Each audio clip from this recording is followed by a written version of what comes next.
हाँ, तो आज हमने पढ़ना है cellular organisation. Cellular organisation name से आपको पता लग रहा होगा कि सेल्स की ऑर्गेनाइजेशन मतलब सेल्स किस तरह से ऑर्गेनाइज होते हैं एक बॉडी बनाने के लिए।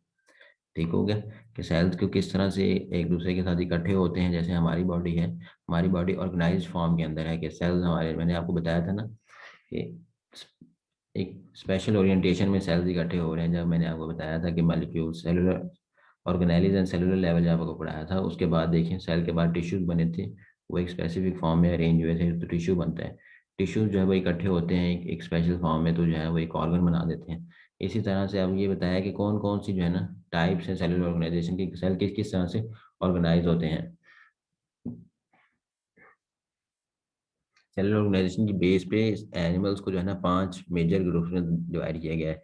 ये पांच किंगडम्स हैं। ठीक हो गया।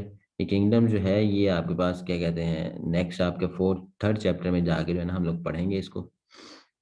अभी सिर्फ इनके नेम है यहाँ पे, prokaryotes, protist, fungi, plants and animals. ठीक हो गया। ये फिर इस तरह से ऑर्गेनाइज होते हैं cells. All organisms are made of cells. There are two basic types of cells. ठीक हो गया। अब सेल्स की कितनी किस्में हैं, दो तरह के सेल होते हैं हमारे पास। एक होते हैं प्रोकैरियोटिक और दूसरे होते हैं यूकैरियोटिक। ठीक हो गया। प्रोकैरियोटिक ऐसे सेल्स होते हैं जो जिनके अंदर न्यूक्लियस जो है ना वो क्लियर नहीं होता या वाजे नहीं होता, और इसके अंदर ऑर्गेनेलिज जो है वो वेल डिफाइंड नहीं होती। जबकि यूकैरियोटिक, प्रो का मतलब होता है बिफोर और कैरियोट का मतलब होता है न्यूक्लियस। ठीक हो गया। नेम से पता लग गया आपको। प्रोकैरियोटिक आपको जो है ना मतलब न्यूक्लियस से पहले के जो सेल, न्यूक्लियस बनने के से पहले के सेल जो है। और यूकैरियोटिक, यू का मतलब है ट्रू और कैरियोटिक का मतलब है न्यूक्लियस। आपके पास जो है ट्रू न्यूक्लियस जिनके अंदर वेल डिफाइंड या डबल मेम्ब्रेन बाउंडेड जो है न्यूक्लियस होता है, डीएनए मटेरियल उस न्यूक्लियस के अंदर होता है।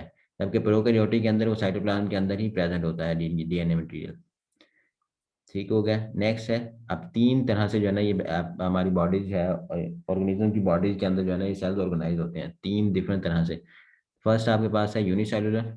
ठीक हो गया कि सेल जो है ना सिंगल सेल से मिलके बना होता है। हमारा जो प्रोकैरियोट्स होते हैं हम ज़्यादातर वो सिंगल सेलुलर होते हैं, यूनिसेलुलर होते हैं। कॉलोनियल, कॉलोनियल के अंदर ये होगा कि सेल जो है मतलब प्रोकैरियोट्स जो है या सिंगल सेल जो यूनिसेलुलर ऑर्गेनिज्म जो है वो इकट्ठे एक कॉलोनी की फॉर्म के अंदर रहते हैं एक अलग आइडेंटिटी के तौर पर। और थर्ड आ जाता है मल्टी सेलुलर ऑर्गेनाइजेशन। आगे इसकी एग्जांपल्स हम पढ़ेंगे साथ साथ डिटेल में। तो मल्टी सेलुलर ऑर्गेनिज्म जो है ना जैसे हमारी बॉडी है, प्लांट्स की बॉडी है, डिफरेंट एनिमल्स आपको जो नजर आ रहे हैं, ये सारे के सारे मल्टी सेलुलर ऑर्गेनिज्म। ठीक हो गया। तो ऑर्गेनाइजेशन जो इनसे बनती हैं उनके अंदर है यूनिसेलुलर ऑर्गेनाइजेशन, कॉलोनियल ऑर्गेनाइजेशन या कॉलोनियल ऑर्गेनिजम्स कह लें। यूनिसेलुलर ऑर्गेनिजम्स, कॉलोनियल ऑर्गेनिज्म और मल्टीसेलुलर ऑर्गेनिज्म। मतलब इन सेल की अरेंजमेंट की वजह से उनको हम इस तरह से हम ऑर्गेनिज्म जो है ना आपस में बनते हैं, तो उनको हम यूनिसेलुलर ऑर्गेनिज्म कहते हैं, कॉलोनियल कहते हैं एंड मल्टीसेलुलर ऑर्गेनिज्म कहते हैं। अब ये देखो यूनिसेलुलर ऑर्गेनिज्म को अलग अलग देख लेते हैं हम। यूनिसेलुलर ऑर्गेनिज्म के जो है ना वो सिर्फ एक सेल से जो है ना मिलके बना होता है। ठीक हो गया। एक ऑर्गेनिज्म जो है ना वो सिर्फ एक सेल से मिलकर होता है। सारी की सारी लाइफ एक्टिविटीज वही सेल परफॉर्म कर रहा होता है, और उसी ने फूड प्रोड्यूस करनी है, उसी ने जो है रिस्पायरेशन वगैरह करनी है, फूड इनटेक को, सारी लाइफ की जितनी भी एक्टिविटीज हैं वो सारी की सारी वही एक सेल कर रहा होता है। इसके अंदर हमारे पास जो एग्जांपल्स हैं, अमीबा है, पैरामीशियम है, यूग्लिना है, ये इनकी कॉमन एग्जांपल है। ठीक हो गया। अब ये देखिए ये है हमारे पास अमीबा, पैरामीशियम है और ये यूग्लिना है। ये इस तरह के सेल्स होते हैं, ये सिंगल सेल्स होते हैं, ये हमें आम आँख से नजर नहीं आते। ठीक हो गया। कॉलोनियल टाइप या कॉलोनियल टाइप ऑफ जो सेलुलर ऑर्गेनाइजेशन है, इसके अंदर यह है कि many unicellular organisms lives together but do not have any division of labour among them. Division of labour मैंने आपको कल बताया था कि जो है ना उनके अंदर काम डिवाइड नहीं होते, हर एक सेल अपना अपना काम खुद परफॉर्म कर रहा है इसके अंदर। इसकी ऐसे ही एग्जांपल है कि आप एक कॉलोनी के अंदर रह रहे हैं। ठीक हो गया। आप आपका घर एक अलग आइडेंटिटी है या एक अलग सेल के तौर पर अगर हम रिकॉग्नाइज करें, तो आपका पूरी जो कॉलोनी है उसके अंदर कई घर होंगे। हर कोई घर जो है अपना अलग अलग जो है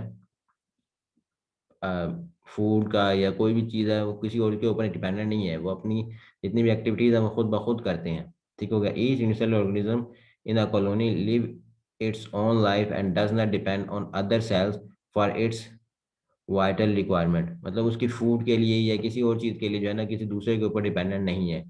इसकी जो सबसे बेस्ट एग्जांपल है वो हमारे पास वॉलवॉक्स है। अब इसके अंदर ये देखें ना, ये एक सेल है, ठीक हो गया, ये एक सेल है, ये एक सेल है, ये एक सेल है, ये सारे के सारे इकट्ठे होकर ये देखें एक आउटर एक मेम्ब्रेन टाइप या आउटर कह लें कि जो है ना एक लेयर टाइप बन जाती है जिसके अंदर ये सब मिलके जो है ना रह रहे होते हैं। अब ये समझिए कि आपकी एक सोसाइटी है, सोसाइटी के अंदर ये देखें ये बाउंड्री वाल है सोसाइटी की, और इसके अंदर हर एक जो है ना अलग अलग घर है, डिफरेंट मतलब मुख्तलिफ लोगों के घर हैं यहाँ पे। तो क्या होगा कि ये अपनी एक्टिविटीज खुद परफॉर्म कर रहा है, ये सारी की सारी मतलब लाइफ एक्टिविटीज जितनी भी है ये खुद ब खुद परफॉर्म करता है, वो दूसरे के ऊपर डिपेंडेंट नहीं है। Hundreds of volvox cells make a colony, ठीक हो गया, मतलब ये इस तरह से हंड्रेड्स ऑफ सेल्स होते हैं जो कॉलोनीज बनाते हैं। नेक्स्ट हमारे पास आ जाते हैं multicellular organisms. Cells are organised in the form of tissues organs and organ system, मतलब जितने भी मल्टी ऑर्गन सिस्टम टिश्यूज जितने भी हैं वो सारे के सारे हमारे पास इसमें आते हैं। मतलब किस चीज़ के अंदर बनते हैं हमारे पास जो मल्टी सेलुलर ऑर्गेनिज्म होते हैं, जैसे हम लोग हैं ह्यूमन बीइंग की बात कर लें, ठीक हो गया, कि मल्टी सेल से मिलके बने होते हैं। अभी इसके अंदर जो है ना दो तरह की जो है ना हमारे पास है एग्जाम्पल्स है, मस्टर्ड प्लांट और फ्रॉग की है।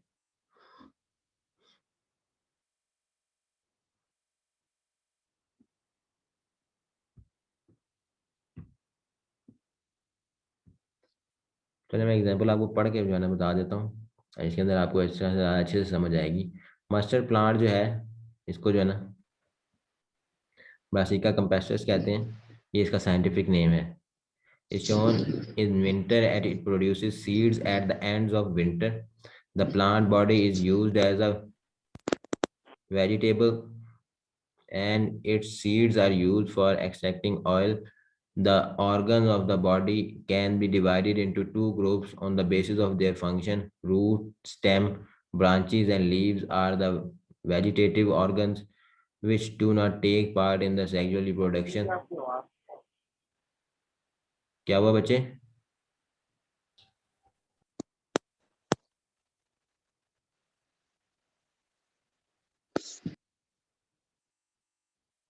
Flowers are the reproductive parts of the plant because they take part in sexual reproduction and produce fruits and seeds. अब जितने हैं हमारे पास ये ज्यादातर वेजिटेबल के तौर पर यूज करते हैं हम इसको। बच्चे माइक ऑफ रखे अपने। सर मुझे आपकी आवाज नहीं आ रही। बाकी सबको मेरी आवाज आ रही है? Yes sir. Yes sir. अच्छा आप अपना इंटरनेट चेक यस करें, सर। माइक ऑफ कर लें सब लोग।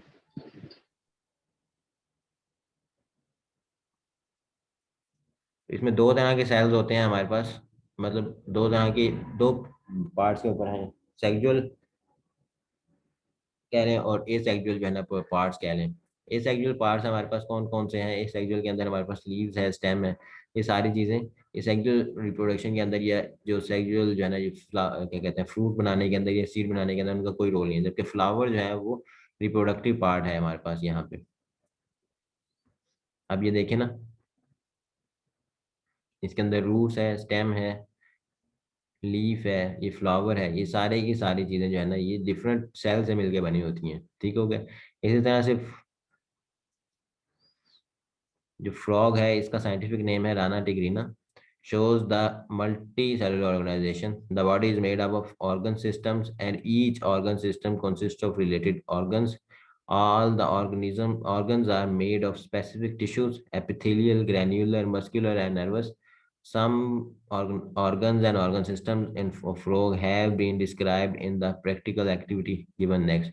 अब ज़्यादातर ये होता है कि 9th 10th में और फर्स्ट ईयर सेकेंड ईयर के अंदर हम लोग फ्रॉग की जो है ना क्या कहते हैं और डायसेक्शन वगैरह करवाते हैं। उसके अंदर ये है कि इसके ऑर्गन ज़्यादातर इसके जो है ना इंटरनल स्ट्रक्चर जो है वो ज़्यादातर ह्यूमन बॉडी से जो है ना ज़्यादा मिलते हैं, ठीक हो गया। तो इस वजह से इसको जो है ना वो चेक करवाते हैं, मतलब डायसेक्ट करके देखते हैं। इस तरह से ये देखा ना, इसको यहाँ से काट के देखा जाता है। ये देखिए कितने ऑर्गन्स आपको नजर आ रहे हैं, आर्टरी है, स्मॉल इंटेस्टाइन है, स्प्लीन है, पेंक्रियाज है, स्टोमिक है, ये सारे के सारे ऑर्गन्स हैं, ये मिलके काम कर रहे होते हैं बॉडी के अंदर, तो एक ऑर्गेनिज्म बनता है ये।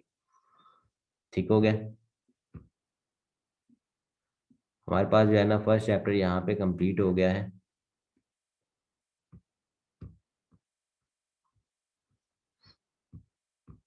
आज होपफुली मैं आपको जो है ना, अगर लाइट आ जाती है तो मैं आपको जो है होमवर्क भेज दूंगा, क्योंकि मेरे लैपटॉप की चार्जिंग बहुत ज़्यादा नहीं है। तो इसमें बेसिकली आपने ये याद करना है फर्स्ट चैप्टर। कल मैं आपको टेस्ट लूंगा फर्स्ट चैप्टर का, और इसकी रिवीजन करनी है आपने अब अच्छे से हो सके जितनी। कोई कन्फ्यूजन आ जाए आपको बताएं मुझे।